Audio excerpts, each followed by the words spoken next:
प्रेरक विषयक प्रश्न। यह मन किसके द्वारा इच्छित और प्रेरित होकर अपने विषयों में गिरता है? किससे प्रयुक्त होकर प्रथम प्रधान प्राण चलता है? प्राणी किसके द्वारा इच्छा की हुई यह वाणी बोलती है? और कौन देव, चक्षु तथा श्रोत्र को प्रेरित करता है? केनिष्ठम किस कर्ता के द्वारा इच्छित अर्थात अभिप्रेत हुआ मन अपने विषय की ओर जाता है?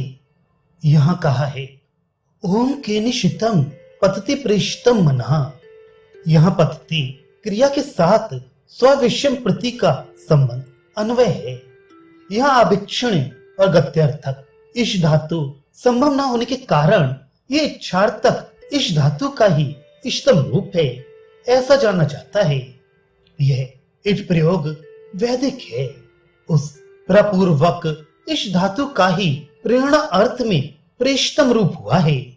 यदि यहाँ केवल प्रेषितम इतना ही कहा होता तो प्रेषण करने वाले और उसके प्रेषण प्रकार के संबंध में ऐसी शंका हो सकती थी कि किस प्रेषक विशेष के द्वारा और किस प्रकार प्रेषण किया हुआ। अतः यहाँ इपितम इस विशेषण के रहने से ये दोनों शंकाएं निवृत्त हो जाती हैं, क्योंकि इससे किसी की इच्छा मात्र से प्रेषित हुआ ये विशेष अर्थ हो जाता है।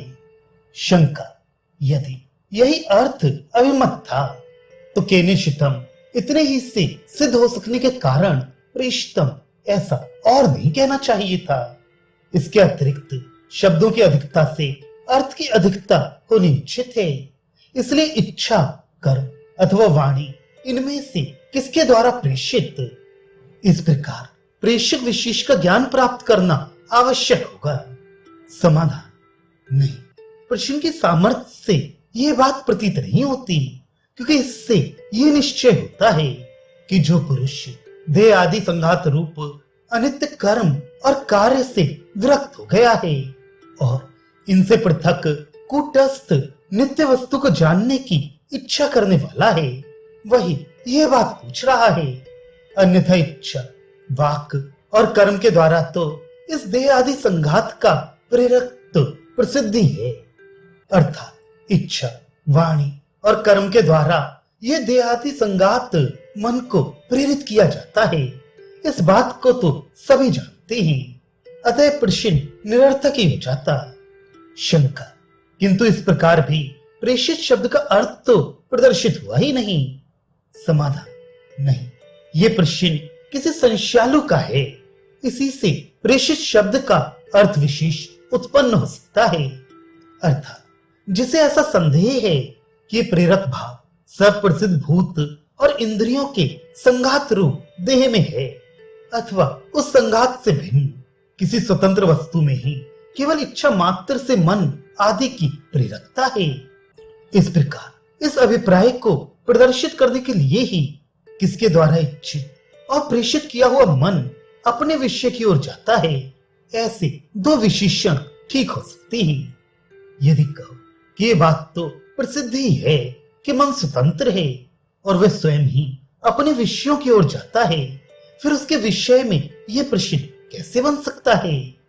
तो इसके उत्तर में हमारा कहना है कि यदि मन प्रवृत्ति निवृत्ति में स्वतंत्र होता तो सभी को अनिष्ट चिंतन होना ही नहीं चाहिए था, किंतु मन जानबूझकर भी अनर्थ चिंतन करता है और रोके जाने पर भी अत्यंत दुखमय कार्य में भी प्रवृत्त हो ही जाता है। अतः केनिशितम इत्यादि प्रश्न उचित ही है। किसके द्वारा नियुक्त यानी प्रेरित हुआ प्राण अपने व्यापार में प्रवृत्त होता है?